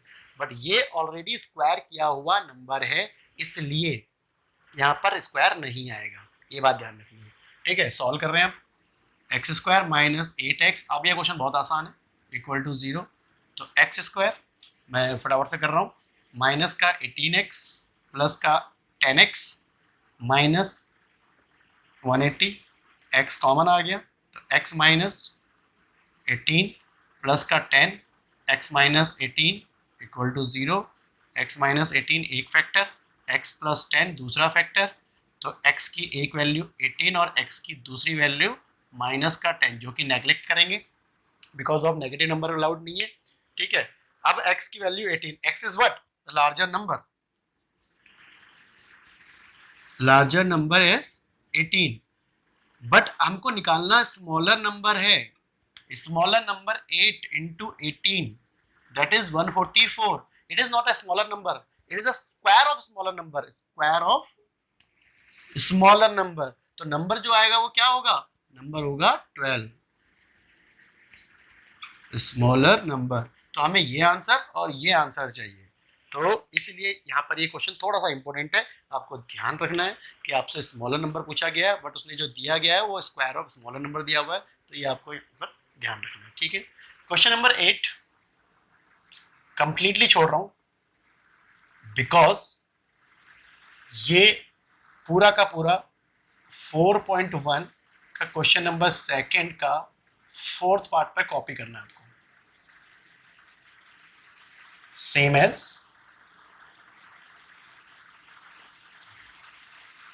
क्वेश्चन नंबर 10, ठीक है। ये आपको ध्यान रखना एज इट इज, बस यहाँ पर स्पीड बढ़ा रखी है, वहां पर स्पीड कम कर रखी थी, तो आपको एज इट इज खुद से करना है, ट्राई कीजिएगा, आपसे हो जाएगा, ठीक है।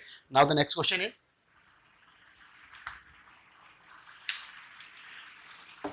इस पूरे चैप्टर का सबसे इंपॉर्टेंट क्वेश्चन है ये, बहुत बच्चे परेशान रहते हैं इस क्वेश्चन को, लेकिन ऐसे क्वेश्चन भी हमने कर रखे हैं, स्पीड से रिलेटेड ही क्वेश्चन है, ठीक है। क्वेश्चन आपके स्क्रीन के आगे ध्यान से देखिएगा, कहता है 2 water tap together can fill a tank 9 and 3/8 hours. मतलब कि अगर किसी वाटर टैप्स को, 2 वाटर टैप्स को इकट्ठे हमने खोल दिया तो वो किसी टैंक को जो भरने में टाइम लगाता है, फिल करने में टाइम लगाता है, वो 9 एंड 3/8 आवर्स है। इसको हम 75/8 आवर्स भी बोलते हैं। ठीक है, उसके आगे बोलता है the tap of the larger diameter takes 10 hour less than the smaller of the smaller one. कह रहा है कि जो लार्जर टाइप का टैप है जिसका डायमीटर लार्जर है, मैं एग्जांपल दे रहा हूँ, अगर आपको दिखे ये सर्कल है यानी कि ये लार्जर है, तो यहाँ से जो पानी निकल रहा है वो कंपैरिजन टू ज़्यादा होगा। अगर कोई स्मॉलर टाइप, लाइक मैं स्मॉलर टाइप का कोई और एग्जांपल ले लेता हूँ, यानी कि पेन मान लेते हैं कोई, तो उस पेन में से जो पानी निकलेगा वो कम होगा क्योंकि उसका डायमीटर क्या होगा, कम होगा। तो जिसका डायमीटर कम है वहाँ से पानी कम निकलेगा, जिसका डायमीटर ज़्यादा होगा उसका पानी ज़्यादा निकलेगा। फॉर एग्जाम्पल हैंडपम्प अगर आपने देखे हो तो उसका डायमीटर बहुत ज़्यादा है तो वहाँ से पानी बहुत ज़्यादा निकलता है। और अगर एक पाइप या फिर आपके घर में जो टैप लगे हुए हैं उसका आप डायमीटर देखते हो तो बहुत छोटा होता है। तो लार्जर टैप 10 घंटे पहले भर देता है स्मॉलर वन से, अगर सेपरेटली इनको ये काम दिया जाए कि उस टैप को भरना है। हिंदी में आपको क्वेश्चन को मतलब बिल्कुल शुद्ध भाषा में समझा देता हूँ कि दो वाटर टैप्स को जब इकट्ठे भरने के लिए बोला गया किसी टैंक को, तो 9 एंड 3/8 आवर्स में उन्होंने फिल्डअप कर दिया उसको, मीन्स 75 एंड 8 आवर्स में दोनों टैंक ने मिल के उसको भर दिया। किसको, उस टैंक को। बट जब उनको सेपरेटली करने के लिए कहा गया तो लार्जर वन, जो लार्जर वाला था, लार्जर डायमीटर वाला था, उसने 10 घंटे पहले भर दिया किससे, स्मॉलर वाले से। तो बताओ कि सेपरेटली उन्होंने कितना कितना टाइम इसको फिल्डअप करने में लिया होगा, किसको, उस टैंक को। तो अच्छा क्वेश्चन है, ध्यान से देखिएगा। मैं भी यहाँ तक, मैं सिर्फ क्वाड्रेटिक इक्वेशन तक लेके जाऊंगा, आप उसको खुद सॉल्व कीजिएगा। तो यहाँ पर जो स्पीड लार्जर वाले की गिवन दे रखी है वो देखिए कि 10 घंटे पहले भर रहा है। तो मुझे ये पता लग गया कि मुझे यही तो निकालना है, टाइम पता लगाना है। तो स्मॉलर वाले का टाइम अगर मैं लेट कर दूं तो लार्जर वाले का मुझे पता लग जाएगा। सपोज लार्जर वाले, स्मॉलर वाले ने सपोज अगर 20 घंटे लगाए हैं तो उसने 10 घंटे कम लगाए, तो उसने 10 ही घंटे में भर दिया होगा। या उसने 25 घंटे लगाए तो उसने 15 घंटे में भर दिया होगा, लाइक इस तरह से, है ना। तो लेट द स्मॉलर टैप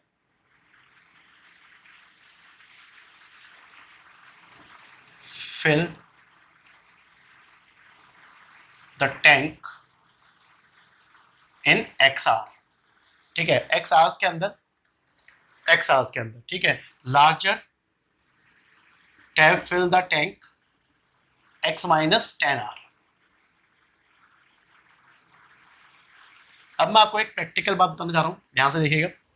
ठीक है, किसी को, इन लोगों ने अलग अलग सेपरेटली किसी काम को किया, तो काम करने का जो टाइमिंग थी वो ये थी, मतलब एक टैप भरने को दिया, इसने लगाए इतने घंटे। ठीक है, एक एग्जांपल देता हूं मैं, सपोज आपको समझ में आ जाएगा इजीली। सपोज कोई एक वॉल है, इस वॉल को तोड़ने में 10 लोग लगे। ठीक है, 10 लोग लगे और 10 घंटे लगे। 10 लोगों ने एक वॉल को तोड़ने के लिए कहा गया। उस वॉल को तोड़ने पर क्या हुआ कि 10 लोगों ने तोड़ने का काम स्टार्ट किया और 10 लोगों ने 10 घंटे के अंदर उस वॉल को गिरा दिया, तोड़ दिया। अब प्रैक्टिकली समझना, अगर मैं पर्सन कम कर दूं, मैं बोलता हूं 5 ही पर्सन तोड़ेंगे उस वॉल को, सेम काम करना है, वॉल को तोड़ना है, अब पर्सन कम कर दिए तो क्या होगा, अब टाइम ज्यादा लगेगा कम लगेगा, अब टाइम ज्यादा लगेगा क्योंकि 5 लोग कम हो गए, वॉल उतनी बड़ी है तो टाइम ज्यादा लगेगा। इतना क्लियर हुआ। अब अगर मैंने, ये तो आपको 10 लोग दिए थे, 10 घंटे मैंने तोड़ दिया, सिंपल। अब मैं सेपरेटली देता हूं। सपोज एक पर्सन को मैंने वो दीवार तोड़ने का काम दिया, उस वॉल को तोड़ने का काम दिया, उसने 10 घंटे में तोड़ा, मान लेते हैं उसने 10 घंटे में तोड़ा। अब मैं ये जानना चाहता हूं कि उसने 1 घंटे में कितना पार्ट या कितना काम किया होगा, उस वॉल का कितना हिस्सा तोड़ा होगा उस पर्सन ने जो अकेले उस काम को कर रहा था। तो क्या होगा, 10 घंटे में पूरी वॉल को तोड़ रहा है तो 1 घंटे में कितना करेगा, उसका 1/10 पार्ट, उस वॉल का 1/10 पार्ट। फॉर एग्जाम्पल ये पूरी वॉल है, उसने अपने दिमाग में फिल्म बना ली कि मेरे को ये दीवार, ये तोड़ना मैं 10 घंटे के अंदर तोड़ना है, तो मैं 1 घंटे में इतना तोड़ूंगा, दूसरे घंटे में इतना तोड़ूंगा, तीसरे में इतना, चौथे में इतना, पांचवें में। उसने इसके 10 पार्ट बना लिए। तो यानी कि जब उससे पूछा गया तो आपने 1 घंटे में कितना तोड़ा, तो आपने ये वाला पार्ट तोड़ा। टोटल टाइम कितना लग रहा है, 10 आवर। ठीक है, बट 1 घंटे में क्या पोर्शन है, यानी कि उसका 1/10। यानी कि कहने का मतलब ये है, जितना समय उसको पूरे काम को करने में लग रहा था 1 घंटे में, उसका 1/में टोटल टाइम लगता है। 1/में टोटल टाइम क्या, उस पोर्शन को बनाने में। तो सिंपली यहाँ पर वही कॉन्सेप्ट आपको यूज करना है कि अगर स्मॉलर टैप से टैंक को भरा जा रहा है तो टाइम लग रहा है इतना, लेकिन अगर उस टैंक को कितना पोर्शन भरा गया 1 घंटे में वो पता करना है तो नंबर ऑफ आवर्स से डिवाइड कर देंगे, नंबर ऑफ आवर्स से डिवाइड कर देंगे। So now tank fill in 1 hour by smaller tap। Smaller tap ने 1 घंटे में कितना भरा होगा, that is 1/x portion not time. Tank fill in 1 hour by larger tap that is 1 - x by 10 hour। समझ में आ गया? अब हम लोग क्या बोल सकते हैं, ये 1 घंटे का टाइम है, एक घंटे का पोर्शन है इतना भरना, इसका भी 1 घंटे का है, एक घंटे में इतना इतना इतना पानी भरा। ये टैंक था सेम साइज का, ठीक है। अब लार्जर वाले डायमीटर का जब यहां से पानी जा रहा था तो उसने इतना भरा, और जब ये लार्जर वाले का पानी जा रहा था दैट इज इसका पानी ज्यादा आ रहा था तो इसने इतना भरा। ध्यान समझना, ठीक है। स्मॉलर वाले का पानी जब जा रहा था तो उसने ये 1 घंटे का है, 1 hour का है, इसका भी और इसका भी। अब क्योंकि साइज दोनों का सेम है, इसका लार्जर इसका ज्यादा है तो यहाँ पानी ज्यादा आ रहा होगा, यहाँ पे कम आ रहा होगा। अब इन दोनों को मिक्स कर दिया, अब इन दोनों को क्या कर दिया, दोनों को ऐड कर दिया। मीन्स सिंपली अब मैंने क्या काम करा, दोनों को एक साथ लाइक दिस, वही है, और यहां से स्मॉलर वन पानी डाल रहा है और यहां से लार्जर वन पानी डाल रहा है, इसका पानी भी आ रहा है और इसका पानी भी आ रहा है। अब दोनों ने पानी को फिल्ड अप कर दिया है, तो दोनों ने मिलके 1 घंटे का ही तो निकला था। अभी दोनों मिला के 1 घंटे में इतना पानी भर पा रहे हैं। समझ में आ रही बात? ये इट्स मीन कि जब मुझे इन दोनों का एक साथ ऐड करके निकालना होगा तो सिंपली 1 घंटे का कितना पानी होगा, वो इतना। अकॉर्डिंग टू क्वेश्चन 1 घंटे का 1/x प्लस 1 में x - 10।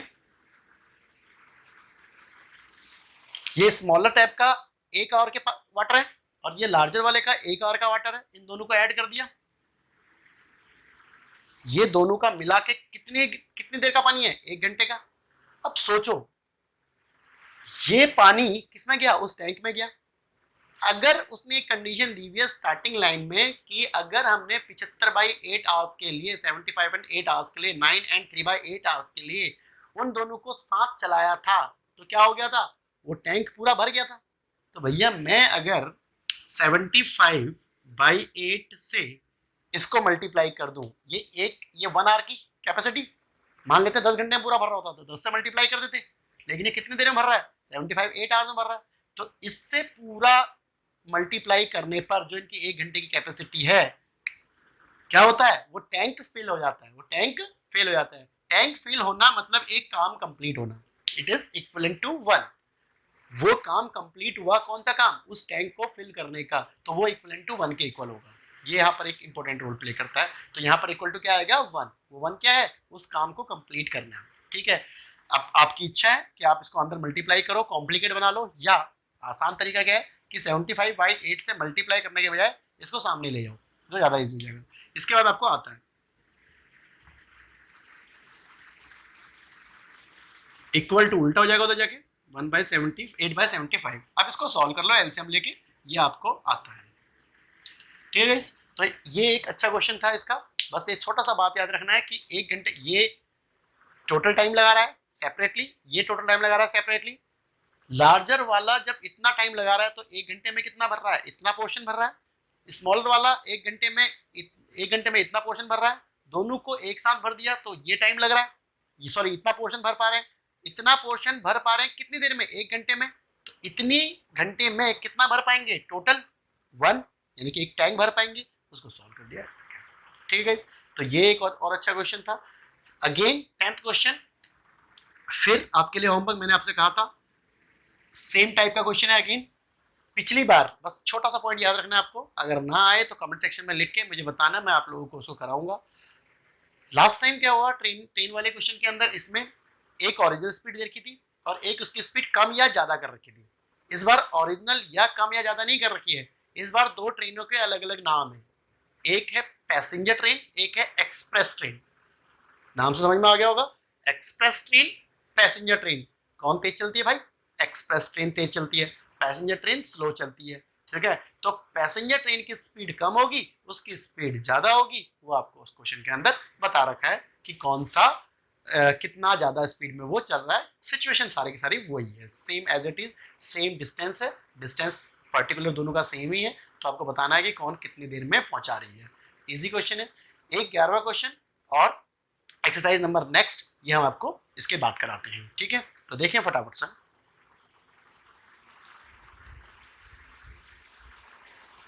ये आपके सामने क्वेश्चन नंबर 11 है, इस एक्सरसाइज का लास्ट क्वेश्चन, और इस लास्ट क्वेश्चन को करने के बाद ये एक्सरसाइज कंप्लीट हो जाएगी, फिर हम बढ़ेंगे एक और एक्सरसाइज की तरफ। तो यस, क्वेश्चन आपको बोलता है कि the sum of the area of the two squares is 468 metre square. If the difference of their perimeter is 24, find the sides of the two squares. Guys, इसमें आपको दो स्क्वायर्स दिए हुए हैं और उनके एरियाज का सम 468 बोल रहा है। यानी कि अगर आपके पास दो स्क्वायर्स हैं, उनकी साइड पता है, तो उनकी साइड से हम लोग उनका एरिया निकालेंगे, एंड देन एरिया निकालने के बाद हम उसके एरियाज का जो डिफरेंस है वो कितना कर देंगे, 468 कर देंगे, साथ में उनका सम कर देंगे, सॉरी सम उसका 468 कर देंगे, जो भी उनका एरियाज आएगा। तो उसके बाद उसने एक और बात बोली हुई है कि उनके पैरामीटर्स का डिफरेंस कितना है, 24 है। तो सबसे पहले हमको ये पता होना चाहिए कि इन दोनों स्क्वायर्स की साइड क्या होगी। समझ में आ गया? तो एक की साइड तो आप एक्स सेलेक्ट कर सकते हैं, लेकिन दूसरे की साइड्स के लिए आपके पास कोई भी हिंट नहीं है। तो देखिए जरा किस तरीके से हम लोग कर रहे हैं। मैं एक डायग्राम के थ्रू आप लोगों को ये बात समझाने की कोशिश कर रहा हूँ। ये मेरे पास पहला स्क्वायर है जिसकी साइड हमने एक्स सेलेक्ट कर ली। ये हमारे पास दूसरा स्क्वायर है जिसकी साइड के बारे में हमारे पास कोई हिंट नहीं है, first square and second square. तो first of all let the side of first square be that is X unit या मीटर। इसके अकॉर्डिंग इसका पेरीमीटर ऑफ फर्स्ट स्क्वायर क्या होगा, 4x, सभी को पता है 4 इंटू साइड होता है।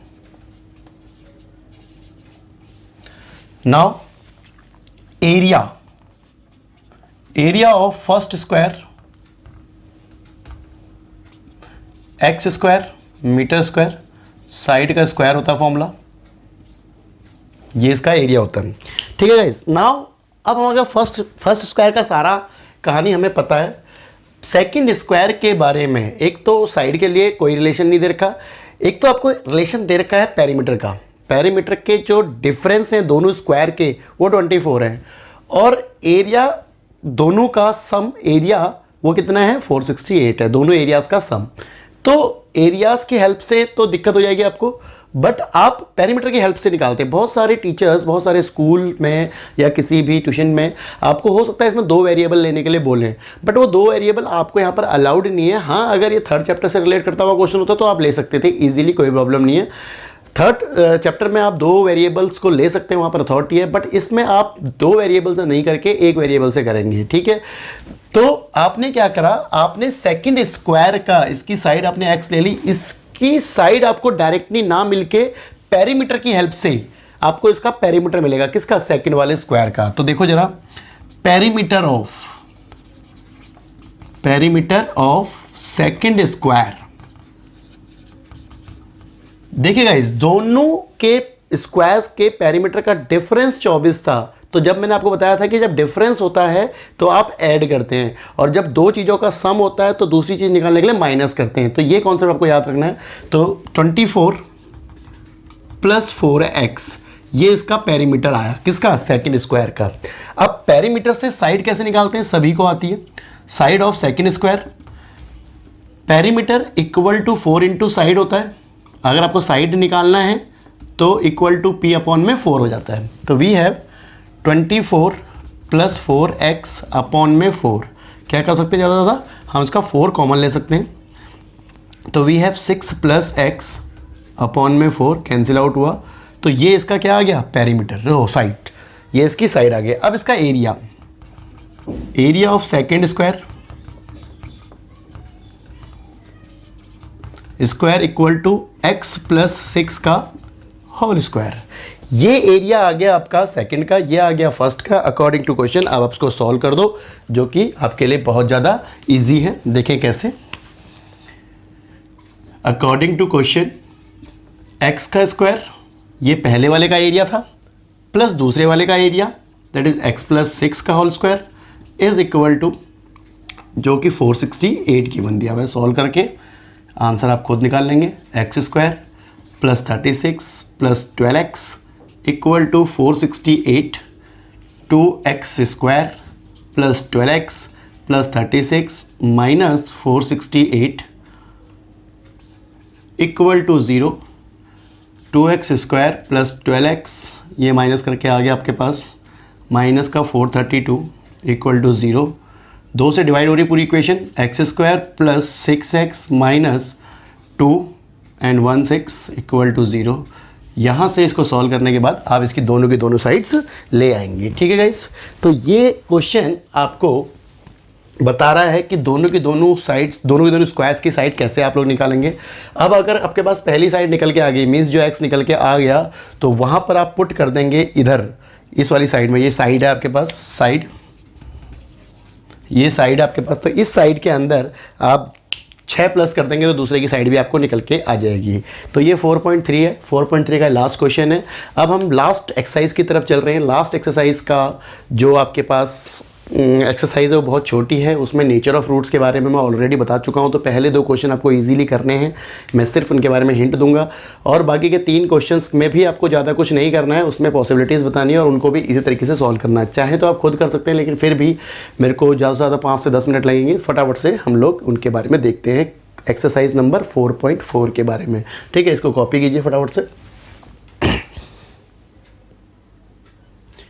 तो ये सामने आपके पास 4.4 एक्सरसाइज आ गई है। 4.4 एक्सरसाइज का पहला क्वेश्चन आपको बोलता है find the nature of the roots. Nature of roots के बारे में मैंने एक प्रॉपर वीडियो आपको डाल रखी है, तो वो वीडियो आप लोग देखेंगे। नेचर ऑफ रूट्स में आपको बताया गया है 3 कंडीशन। पहली condition d is greater than 0, d is equal to 0 and d is less than 0। तीनों का अपना अपना नेचर ऑफ रूट्स है। तो 3 क्वेश्चन आपको फर्स्ट क्वेश्चन के अंदर दे रखे हैं, तो आपको करने में एक क्वेश्चन आपको फटाफट से करा के दिखाता हूँ। जैसे ही मान लेते हैं फर्स्ट पार्ट का सेकंड पार्ट मैं आपको बताने जा रहा हूँ। सेकंड पार्ट आपके स्क्रीन के सामने आ गया है, that is 3x square minus 4√3x plus जो कि 4 है इक्वल टू 0। तो बताना है आपको कि इसका नेचर ऑफ रूट कैसा होगा, ये आपको बताना है। इसमें आपको कोई रूट्स निकाल के हाँ, इसमें बाद में आपको बोला है कि अगर रूट इसके एग्जिस्ट करते हैं तो आप उनको कैलकुलेट भी करिएगा। ठीक है, तो नाउ यहाँ से a की वैल्यू आपके पास 3, b की वैल्यू माइनस 4√3 और c की वैल्यू 4। तो आपको d पता है, d क्या है, d है आपके पास b स्क्वायर माइनस 4ac। तो आपने d कैलकुलेट किया, दैट इज़ माइनस 4√3 का होल स्क्वायर, 4 इंटू a कितना है 3 एंड c कितना है 4, तो 4 का स्क्वायर 16 माइनस का square plus 16 into 3 that is 48 minus 4 into 3 into that is also 48। तो आंसर आ गया 0। तो d इक्वल टू 0 आ गया। इसकी कंडीशन होती है कि जब भी आपके पास d इक्वल टू 0 आता है तो रूट्स कैसे होते हैं, इक्वल होते हैं। Roots are real and equal. तो जब भी रूट्स रियल और इक्वल होंगे तो उसके रूट्स फाइंड आउट करने का हमारे पास एक आसान तरीका भी है, यानी कि इसके दोनों रूट्स एक जैसे आएंगे। और आपके पास वो फॉर्मूला भी है जो आपके अपने रूट्स निकालने का सीखा था, क्या, minus b plus minus root d upon में 2a। इसको d इसलिए बोल रहे हैं बिकॉज इसकी value b square minus 4ac है। ठीक है, तो क्योंकि ये वैल्यू डायरेक्ट, ये वैल्यू 0 आ चुका है, तो मैं सिर्फ उस केस में, किस केस में, इक्वल टू वाले केस में, जब इक्वल टू का केस बन रहा है तो आप ये भी लिख सकते हैं। दोनों आंसर यही आएंगे। ठीक है, तो आप डायरेक्टली ये निकाल भी सकते हैं, ये आपको पता है कि कहाँ से लेना है आपको, तो ये वैल्यू निकाल के ये केवल और केवल इक्वल रूट्स के अंदर करते हैं। अदरवाइज आप ये वाला फॉर्मूला अप्लाई कीजिए, कोई प्रॉब्लम नहीं है। x equal to minus b plus minus d upon में 2a। तो कैसे सॉल्व करते हैं देखिए, minus b minus 4√3 plus minus root d यानी कि 0, 2 इंटू ए आपके पास कितना है 3, तो वी है कितना आ गया, ये प्लस का हो गया 4√3 अपॉन में 6 प्लस माइनस 0। ये आपके पास दो कंडीशन आई हैं एक्स की, इनको आप एक एक करके दो बार निकालेंगे, आंसर आपके दो इक्वली आएंगे। तो फर्स्ट आंसर 4√3 अपॉन में 6 और दूसरा भी 4√3 अपॉन में 6। तो इसमें रिड्यूस कर लेना है उसको आप, क्या 2 से काट दिया 3 एंड 2, तो we have x equal to 2√3 upon में 3 एंड सेम रिजल्ट इसका भी। तो ये आपको करना है इसके अंदर क्वेश्चन नंबर सेकंड के अंदर, फर्स्ट के अंदर, ठीक है। तो ये क्वेश्चन देखिए, क्वेश्चन नंबर सेकंड आपके सामने आ रहा है। क्वेश्चन नंबर सेकंड को ध्यान से देखिएगा। क्वेश्चन नंबर सेकंड में आपसे बोलता है कि फाइंड द वैल्यूज ऑफ के की वैल्यू निकालनी है if the roots are equal, यानी कि उसके जो रूट्स हैं क्वाड्रेटिक इक्वेशन के, उसके रूट्स कैसे हैं, इक्वल हैं। Then find the value of k. मैंने ऐसा क्वेश्चन भी आप लोगों को करा रखा है, यानी कि इसमें आपको कंडीशन यही वाली फॉलो करनी है। एक क्वेश्चन इसका भी देख लेते हैं। 2x² फर्स्ट पार्ट,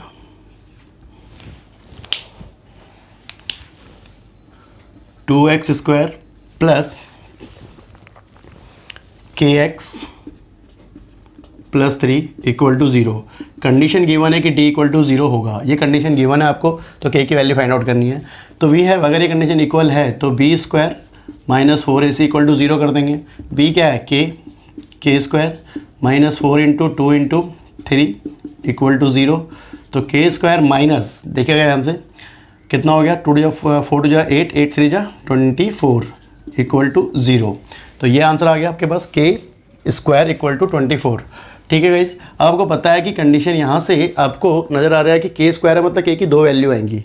ठीक है, तो आपने क्या करना है, इस 24 को उधर भेजना है, k equal to 24, k² equal to, and k is equal to, जब ये प्लस माइनस में जाएगा तो ये 24 ऐसा आ जाएगा। तो k equal two plus minus 24 को आप बाहर निकाल दो, क्या बोल सकते हो उसको आप, 8 3 तो यानी कि 2√6 आई थिंक सो, 2 4 4 6 24, यस। तो ये इसकी प्लस माइनस की दो वैल्यूज़ हैं जो आपको कैलकुलेट करके बतानी है। तो ये बहुत इजी क्वेश्चंस थे। अब आपके पास जो 3 क्वेश्चंस हैं वो भी सेम वर्ड्स प्रॉब्लम से रिलेटेड हैं, तो बहुत इजीली और बहुत जल्दी से हम लोग उनको करके दिखा रहे हैं। ठीक है, इसको फटाफट से कॉपी कर लीजिए या स्क्रीनशॉट ले लीजिए।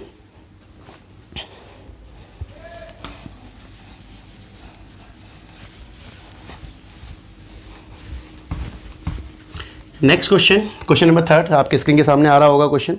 ठीक है, क्वेश्चन में क्या कहता है देखिए ध्यान से, कहता है कि if the possible to design a rectangular mangoes grove whose length is twice its breadth, उसकी लेंथ जो है उसकी जो लेंथ है उसकी ब्रेथ से ट्वाइस है, and area is 800 metre, find the length and breadth. तो ब्रेथ इंडिपेंडेंट है, तो हमने लेट कर लिया, लेट द ब्रेथ भी x मीटर, तो लेंथ कितनी हो जाएगी, ट्वाइस। पॉसिबल है या नहीं है ये आपको पहले पता करना है, तो डेट इज ट्वाइस का मतलब 2x metre. According to question हमारे पास लेंथ और दोनों आ चुकी हैं, तो we have x into 2x that is area, l into b वो कितना है 800 मीटर। तो we have 2x² equal to 800 and x² equal to 800 upon में 2, जो कि रिड्यूस हो गया कितना आ जाएगा 400। तो यस, x² की वैल्यू आपके 400 आ गई, तो x आपके पास प्लस माइनस 20 आ गया। तो यहाँ पर x इक्वल टू एक वैल्यू 20 और x की दूसरी वैल्यू -20, जो कि पॉसिबल नहीं होगी, ब्रेथ कभी भी क्या नहीं हो सकती, पॉसिबल नहीं हो सकती, माइनस की वैल्यू। तो x क्या है, ब्रेथ, बहुत इजी क्वेश्चन था, 20 मीटर। लेंथ कितनी होगी इसकी 40 मीटर, दुगनी है। तो ये इसका आंसर है इस तरीके से। नेक्स्ट क्वेश्चन देखिएगा, नेक्स्ट क्वेश्चन, क्वेश्चन नंबर 4। ऐसे ही आपको ये सारी क्वेश्चंस करने हैं, ये आपके स्क्रीन के सामने आ रहा होगा। कहता है is it following situation possible, क्या ये सिचुएशन पॉसिबल है, if so determine their present age, the sum of the ages of the two friend is 20, दो फ्रेंड हैं उनकी एज का सम 20 है। 4 ईयर एगो, 4 साल पहले, the product of their ages in कितना इन ईयर्स वाज 48, मतलब कि आपको दो फ्रेंड्स के बारे में बोला हुआ है। क्या ये सिचुएशन पहले आपको कंफर्मेशन कर लेनी है सॉल्व करने से पहले कि क्या ये सिचुएशन पॉसिबल है या नहीं है, वो आपको सॉल्व करते करते पता लग जाएगा। तो इनने कहा कि दो फ्रेंड्स हैं, उन दोनों फ्रेंड्स की एज का सम 20 है, पहली चीज़। और 4 साल पहले ही I think so, yes 4 year ago इनका जो एज रहा होगा दोनों का, उसका प्रोडक्ट 48 है, ऐसा आपको सिचुएशन दिया हुआ है। तो लेट द एज ऑफ या present age of first friend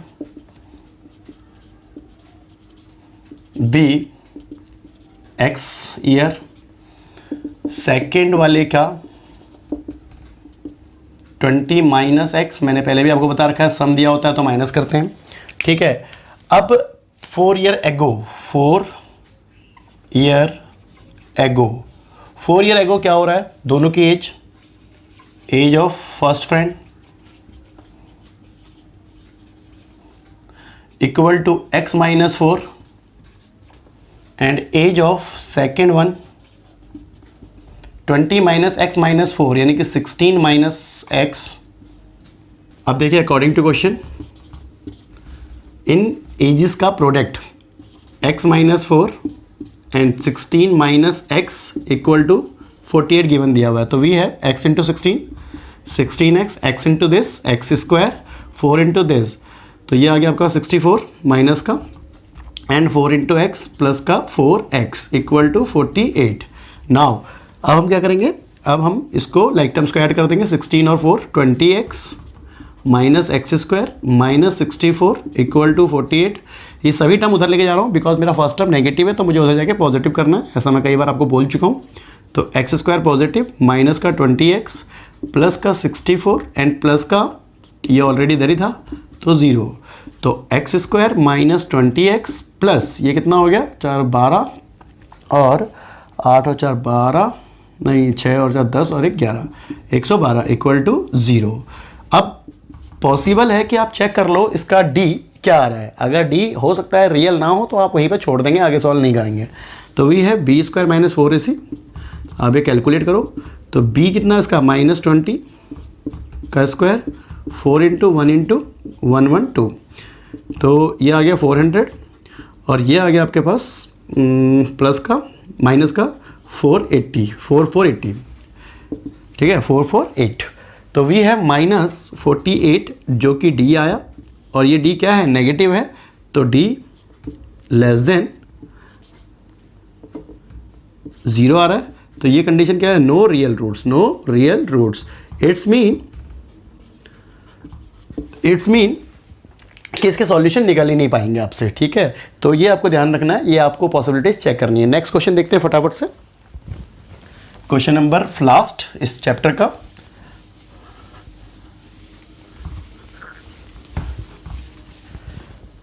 कहता है आपसे इज इट पॉसिबल, इन तीनों क्वेश्चन में पॉसिबिलिटीज पूछी है तो आपको ये ध्यान रखना है, पॉसिबिलिटीज को चेक करना है। इज इट पॉसिबल, आपके सामने क्वेश्चन आ चुका होगा, design a rectangular park of perimeter 80 metre and the area is 400 metres, if so find its length and breadth. मतलब कि कहने का मतलब ये है आपको कि अगर पॉसिबल है तो आपको इसके लेंथ और ब्रेथ निकालने हैं आपको एंड देन इसकी वैल्यूज़ को आपको सॉल्व करनी है, ठीक है। तो देखते हैं question number last, fifth question क्या कह रहा है। फिफ्थ क्वेश्चन में आपको बोला गया पेरीमीटर रेक्टेंगुलर प्लॉट का 80 है। इट्स मीन अगर मैं इसका लेंथ या ब्रेथ में से कुछ लेट कर लूं, let the length of rectangular plot be x metre, ठीक है। तो इसका ब्रेथ क्या आने वाला है वो देख लेते हैं पहले। तो लेंथ यानी कि पेरीमीटर गिवन है, पेरीमीटर इक्वल टू 80 मीटर। तो क्या करेंगे, पेरीमीटर होता है 2 into l plus b equal to 80, 2 को सामने ले गए। लेंथ कितनी है x plus breadth equal to 80 upon में 2 दैट इज 40। तो x plus breadth equal to 40, तो ब्रेथ आ गई आपके पास। ये इसका ब्रेथ निकालने का तरीका है, आप डायरेक्टली शायद नहीं सोच पाते तो इसलिए आपने इसका ब्रेथ निकाल दिया। ब्रेथ मिल गया, लेंथ मिल गया। अब आपको एरिया इक्वल टू पता है ऑलरेडी कितना 400 मीटर स्क्वायर। तो we have x into 40 minus x, quadratic equation form हो जाएगी। तो we have 40 x minus x square equal to 400। Check कर लो, इसको उधर भेजो। एक्स स्क्वायर पॉजिटिव माइनस का 40x और ये प्लस का 400 इक्वल टू 0। पहले डी निकाल लो इसका। D equal to b square minus 4ac, क्योंकि हर क्वेश्चन में इसने पॉसिबल है या नहीं ये पूछा है। तो माइनस 40 सॉरी का स्क्वायर 4 इंटू 1 इंटू, तो वी हैव 1600 माइनस 1600, यस 0 आ रहा है तो इसके रूट्स रियल होंगे। अब आपको x कैलकुलेट करना है। तो we have x equal to minus b plus minus root d upon में 2a। तो we have x equal to minus b, यानी कि जो कि कितना था -40, और प्लस माइनस लिखने का ज़रूरत नहीं है वैसे उसको, अपॉन में 2 इंटू a। तो वी हैव 40 अपॉन में 2x। तो यानी कि दोनों के दोनों आंसर आपके पास, x क्या था ब्रेथ, x क्या था ब्रेथ। तो ये आपने ब्रेथ निकाल, sorry length equal to 20 metre. तो ब्रेथ भी 20 ही होगा, बिकॉज ब्रेथ 40 माइनस दिस है, तो 40 माइनस 20 वी हैव 20 मीटर। तो इस तरीके से आप इसके क्वेश्चंस को सॉल्व करने वाले। तो गाइस ये आपके एक्सरसाइज का लास्ट क्वेश्चन था, इस पूरे चैप्टर का लास्ट क्वेश्चन था। याद रखिएगा सभी क्वेश्चंस की प्रैक्टिस आपको मस्ट है। ये एक बार, दो बार, तीन बार, जितनी भी पॉसिबिलिटीज़ हैं, जब तक समझ में ना आए तब तक आपको ये पॉसिबिलिटीज़ प्रैक्टिस की रखनी है। याद रखिएगा प्रैक्टिस करने से ही चीज़ें समझ में आएंगी। अगर हो सकता है आपको चीज़ें समझ में ना आ रही हो, कोई चीज़ दिक्कत कर रही है, तो उसको पॉज करके समझो बार बार। और अगर इसके बाद भी प्रॉब्लम है तो आप कमेंट सेक्शन में लिखिए। ये NCERT का मैंने पूरा का पूरा चैप्टर आपको करा दिया है। एग्जाम्पल इसके बहुत ज़रूरी है। 2-3 एग्जाम्पल ऐसे हैं जो मैं रिवीजन अपनी नोटबुक में लेके आऊँगा। जो मेरा रिवीजन फोल्डर होगा, असाइनमेंट का फोल्डर होगा, उसमें आपके पास दोबारा से आएंगे। और हो सकता है मैं इस चैप्टर के एंड में एक वर्कशीट कंप्लीटली, एक वर्कशीट मैंने आपको पहले दी है जो मैंने टाइप कराए थे, और एक वर्ड्स प्रॉब्लम से रिलेटेड वर्कशीट मैं इस चैप्टर के, मतलब इस वीडियो के एंड में आप लोगों को एज अ इमेज आपको होमवर्क के लिए दूंगा। ठीक है गाइज, तब तक आप लोगों को इनकी प्रैक्टिस करनी है, अच्छे से प्रैक्टिस करनी है, और एक नई चैप्टर के साथ हम बहुत जल्द आपको दोबारा से मिलते हैं। Thank you so much, thank you very much.